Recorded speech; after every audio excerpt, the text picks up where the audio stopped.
Hey, welcome back, everybody. Worship team training on the worship team Hangout. Thanks so much for being here. It's great to have you. How are you today on this fine Wednesday, March the 16th?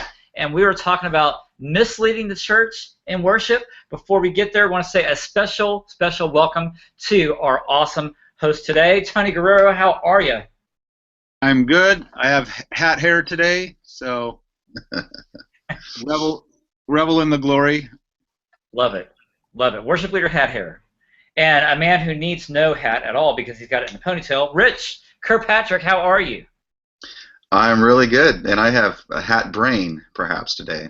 Brain. Yes, Was that did you say half brain? hat brain, Half brain. half brain, like a hat rack. Like Hat brain? anyway, Half brain. I mix Okay. my metaphors. So I'm sorry.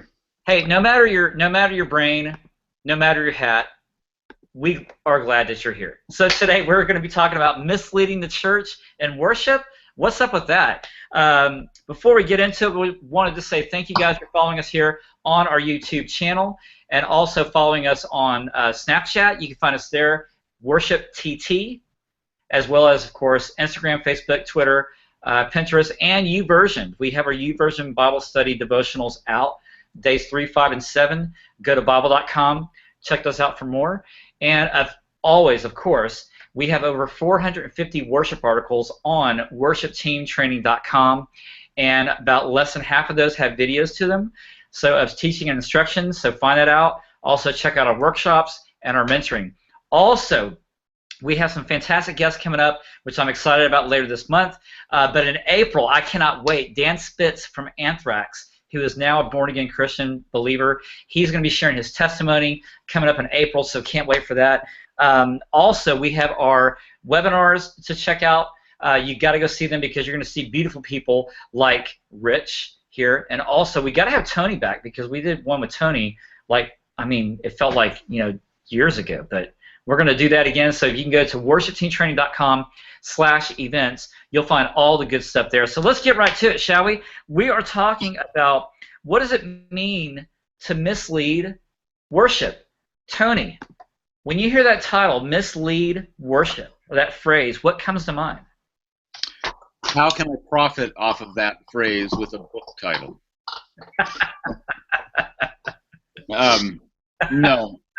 No, it is a very interesting thought, the idea of misleading worship, and I think ultimately the way you answer what that is by looking at what is leading worship.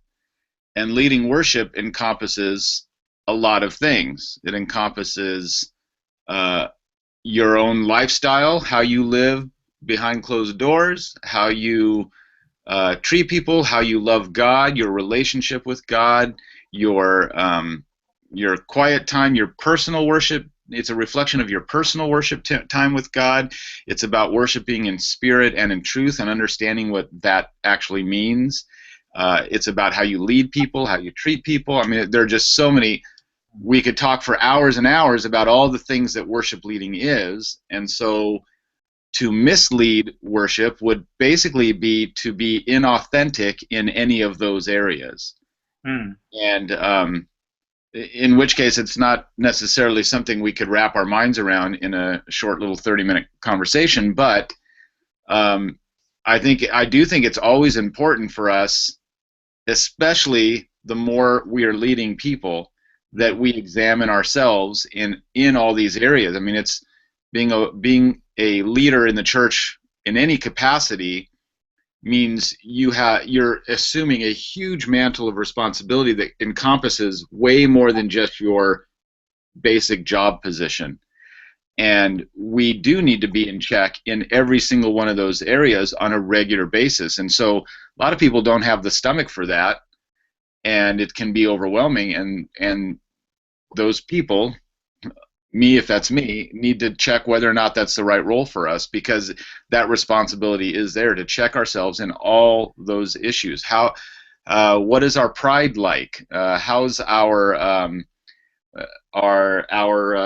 are we practicing our instruments? Are we doing all the things that are going to make us better worship leaders? Are we how are we treating our people, how are we leading people, how am I investing in the people I'm leading, like all these things about being a worship leader, and you have to keep them in constant check on a daily basis, and it's a huge responsibility.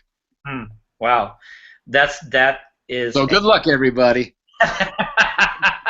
So if you're thinking about leading worship, well, Tony's email address is at.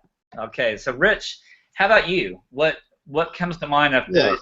Wrong? I mean, is he off base or what? No, I think the piety part is important. That's part of our basic Christianity. So I mean, you know, that has to be something we're always involved. But I also think unintentionally people might mislead because, you know, we have a misunderstanding of history, misunderstanding of, I think, even what music, what its role is, and that plays itself out in a lot of ways. It could be misleading to not be prepared musically. It could be because, you know, if our role is to serve with music, if that's part of our role, and we're not prepared, then I think that's you know, it's a function. That's one of those. You know, we have the piety side that, you know, how we're internally and externally living out what we all should live out. But then we also have this idea of what is the role. So, you know, so if you know, if I don't see my place as a say church musician, if that's the role I have, or a technician, if I'm, you know, the front of house guy, I'm also part of that. I'm leading worship, and you know, if I'm more interested in the, you know, putting the amount of headroom I think it should be, as opposed to looking how the congregation's responding and influencing, and then I might be misleading. And I think misleading may, in that sense, have a lot to do with not being intentional, because leading well is having good intention, and good intentions, like Tony was saying, but also intentionality. So that intentionality requires, you know, very good skill. Why is it that in Exodus the Holy Spirit gifted with skill? Why is it that in, you know, we see the priests, the Levites, that they were called, David called out musicians that were skilled and others that were skilled. So part of this, I think, you have the piety part of it, and then you have the execution part, and both of those are important, obviously, for the role itself of what we do with people. And I also think the third tier of that is the leadership of what do we actually do. Are we putting more on ourselves and therefore misleading the congregation to think that we are this conduit to God's presence? Are we taking the place of you know, the table and saying we're actually the gateway to the presence of Christ? Or are we understanding that we're a servant, that we're setting the table with Jesus there? Which is important, because if you set the table poorly and you don't invite people to sit down and you don't lead in that way, then you're not doing well. So I think oftentimes we mislead because we think it's too much. If we think that we're more important than the preaching, I think that's a problem too. So we're misleading the congregation to think that this is what worship is. It's music. Just like the piety part, you know, how we think and live out our faith is important.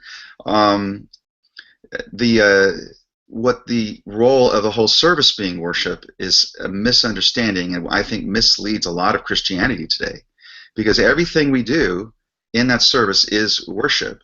And so if our congregants come and we're part, and we feed into this, that we're the team or the individual that actually leads them in worship, and that's just, the music is what it is, and not just a part of it, then we're missing out. So I think that's a big way we mislead people. So when this, you know, preaching of God's word comes in, and we're not really understanding that we prepare people for that, then I think we're putting ourselves in a bad place. We're misleading the church.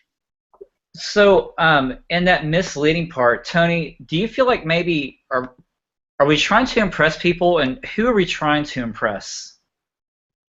Well, there's no doubt that we're trying to impress people. Some of that can be a good thing. We're trying to we're trying to impress people on the way that God has affected our lives and what He's done for us, and that's an impression I want to leave on people.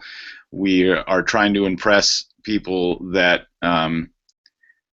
their need for God, their need for Jesus, and I mean, so there is definitely that aspect of it, but even from a purely I'll use the word secular point of view, we should be trying to impress people in the quality of our music, in the quality of our presentation, like all of that. I'm not a fan of people avoiding the word performance in worship, because there's no getting around the fact.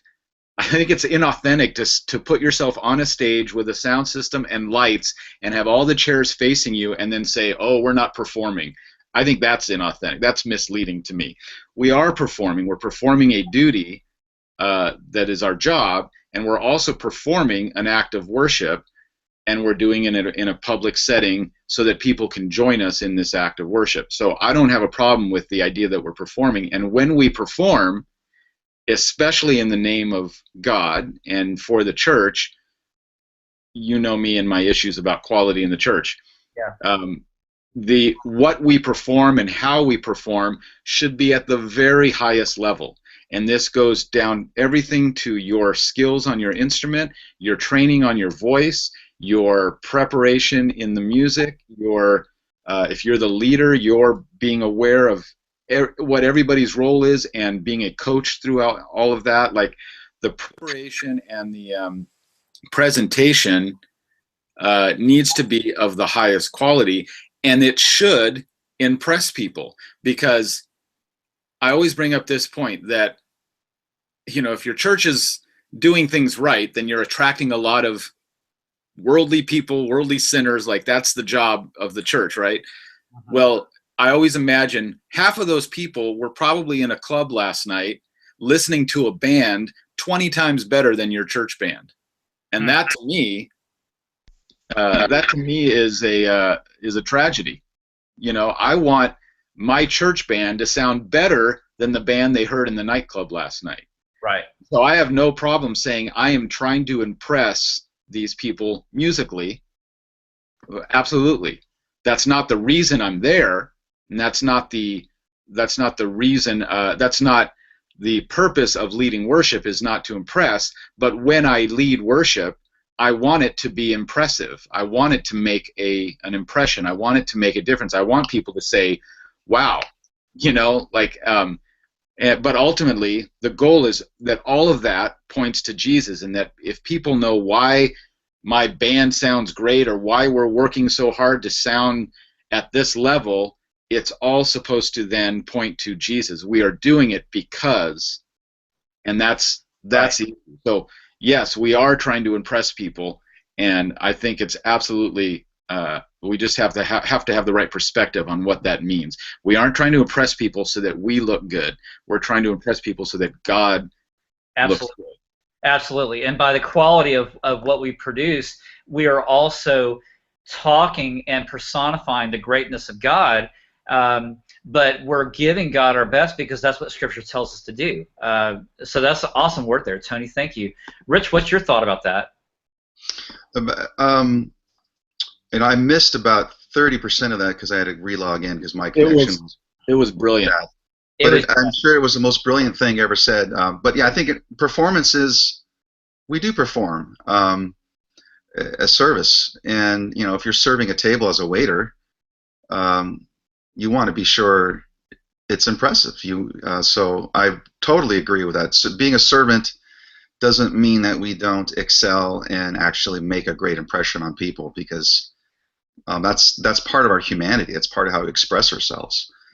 I think one thing that I look at is this idea of hype. I think we mislead people in worship if we put hype on there. So impressing people is important, but if we and here's an example. I was at a staff meeting years ago, and the pastor was concerned that the congregation wasn't charismatic enough, and was instructing everybody in the staff to have certain specific responses at certain specific times to help the congregation. and we were doing certain things, and this was kind of a pattern of how we were coaching, And so my problem with that is that we were trying to develop a hype as opposed to invite people into something that we were experiencing or leading. We were trying to schedule a service so people feel a certain way at certain points, as opposed to saying we're inviting them. I even think great entertainment, by the way, that's not how they think. They think we got a great story. How can we invite people into this? And this is kind of funny to me that even those who are manipulative are doing it the wrong way, oftentimes in the church. But so this idea of hype, if we are leading by hype as opposed to inviting people in, I think that kind of reveals that we're inviting them to the facade and not to the whole experience of what we're trying to be, who we're trying to be, and not pointing to Christ because it's just hype.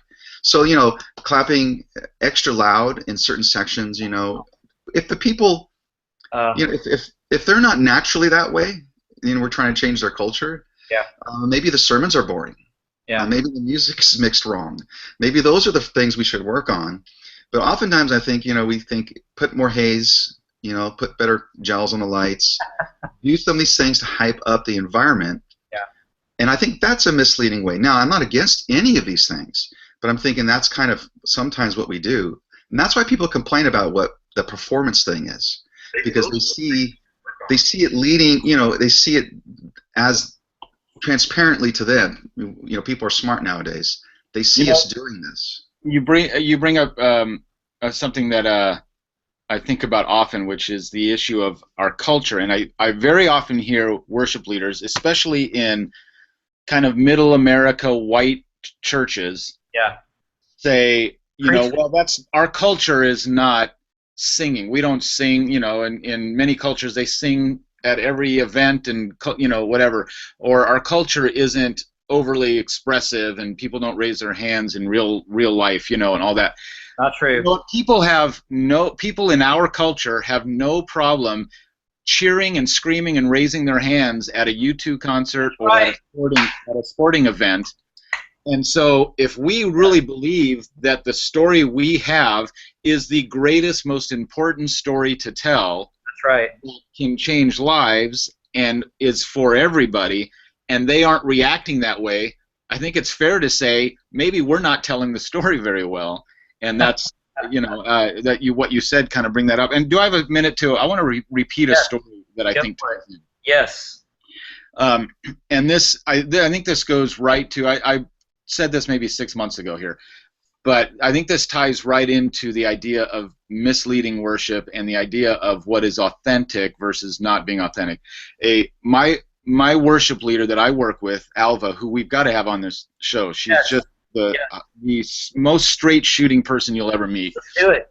And she was at an event at a large church that I will leave unnamed, and was part of a panel where they were talking to worship leaders, and there was somebody playing Phil Donahue and asking the questions in front of an audience, and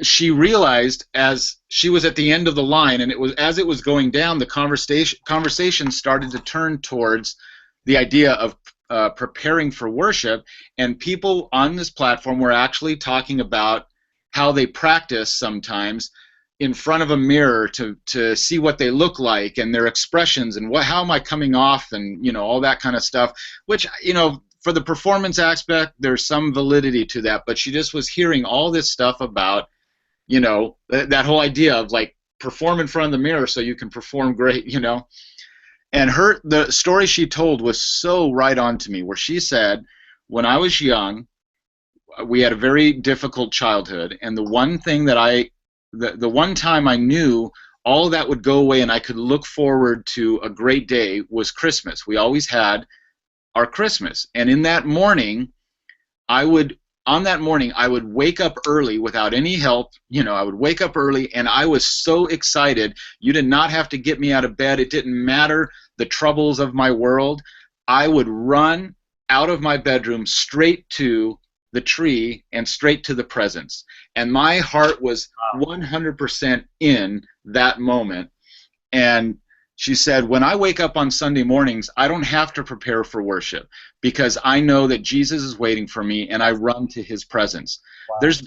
There's no preparation. What do you have to prepare for? If you believe what you're preaching, what is there? Why do you have to turn it on and off and prepare for that?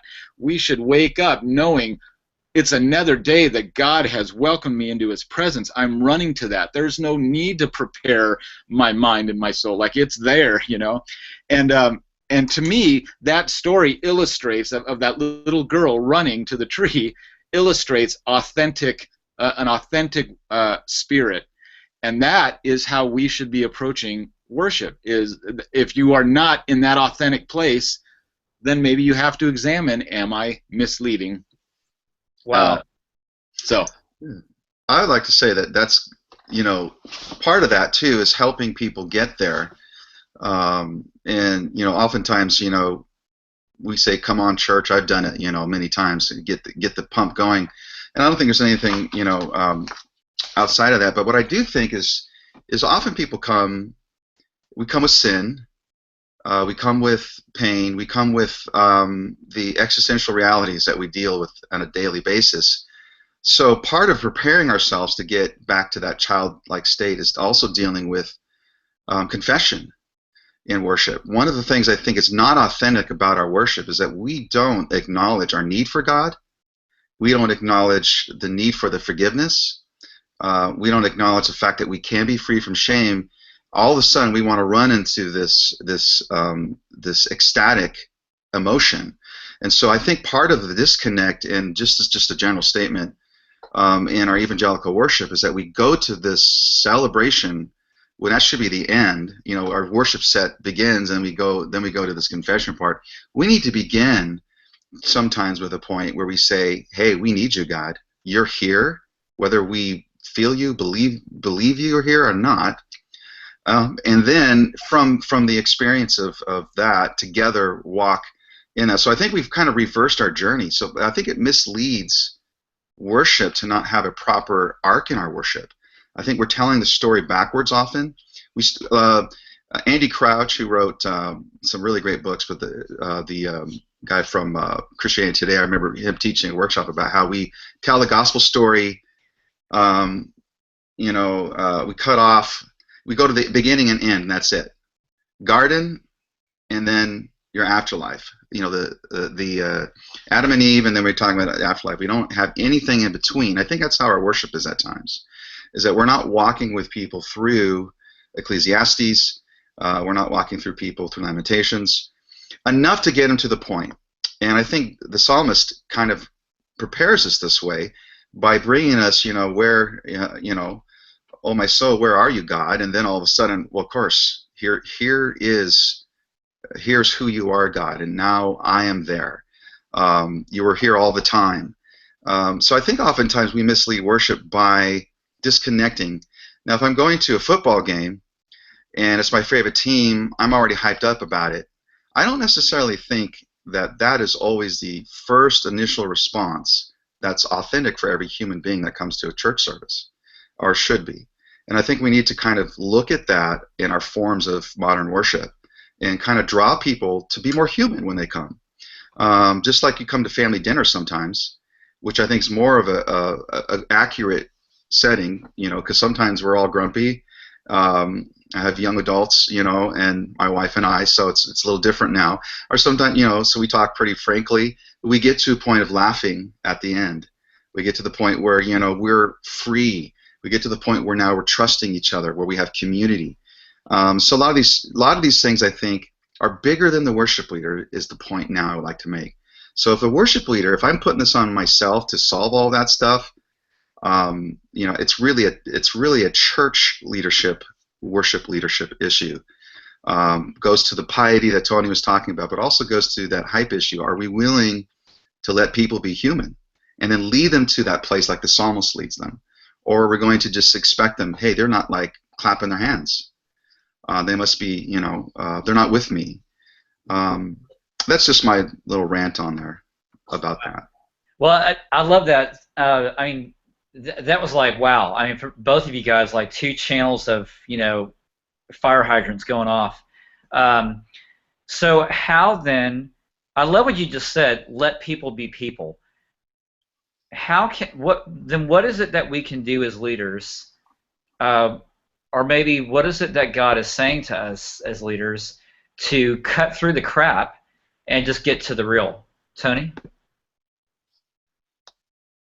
Um, well, I think it starts with being authentic yourself, and I think that's a lot of what Rich was saying too. Like to come to the platform in a place of authenticity, and um, I am sinful. God, you are here. I need you. Like to come with that authenticity. I don't think anybody should, and this is the big dilemma in the worship world already, but nobody should be leading worship inauthentically.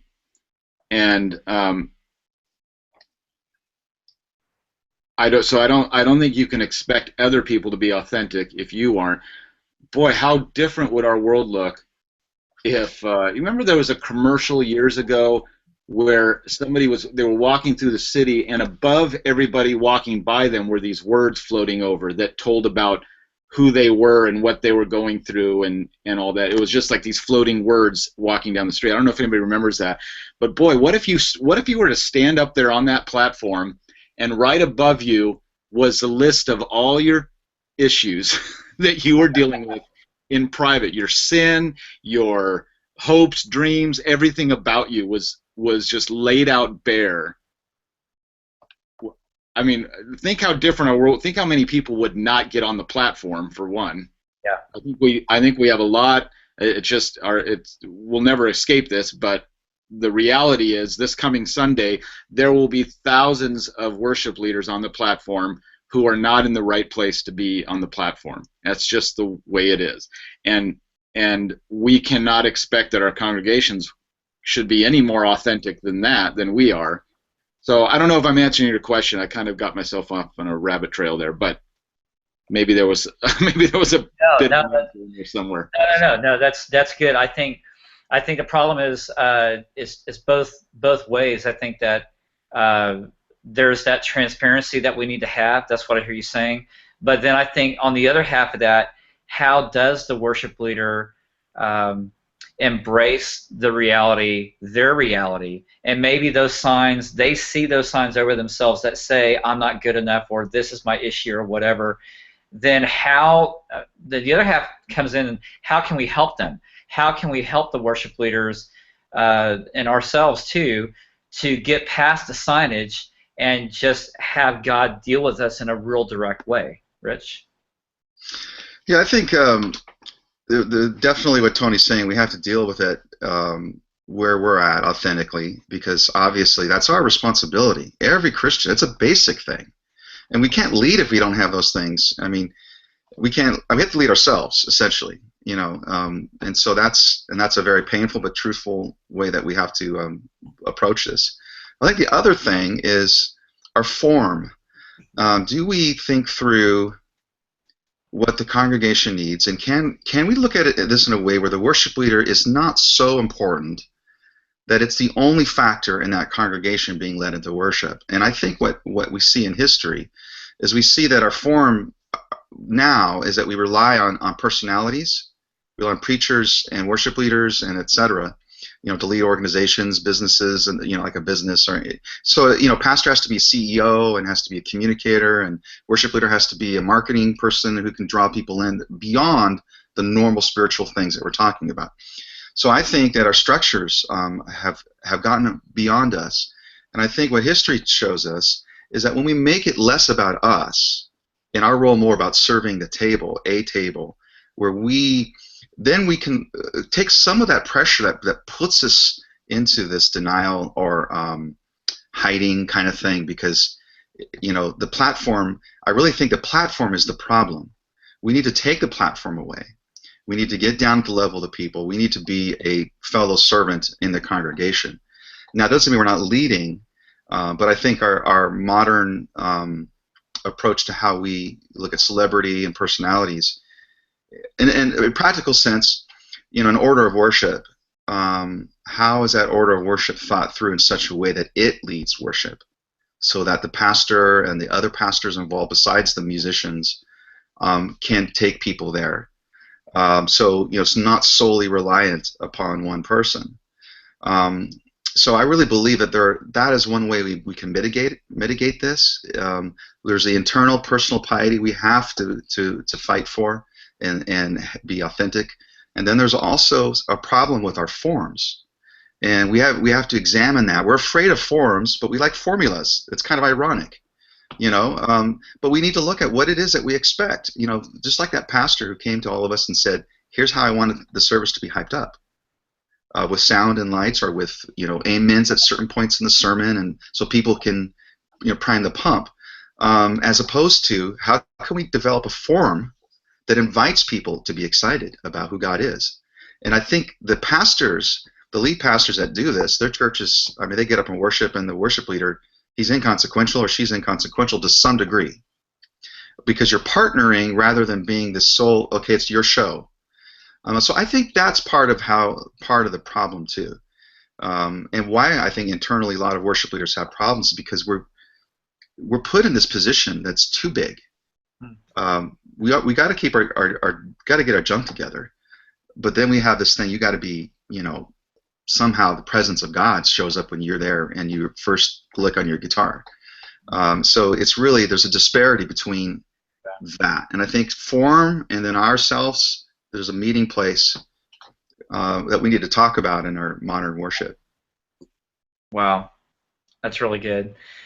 Before we close, Tony, final word, as you always have it. No, I think it's an interesting conversation. I don't think anybody would be on. I don't think there's another side to this. There's no argument here. I think everybody watching is probably somebody who wants to be authentic in their worship and doesn't want to mislead their congregation. And I think the key to that for us as leaders is to do a whole lot of self-analyzing and self-examining, and to seek out accountability in all these areas. And it's a long list of areas. So it's a big responsibility, and it's maybe it's just about refreshing ourselves constantly on what the responsibilities of our job are beyond what's on paper as our job description.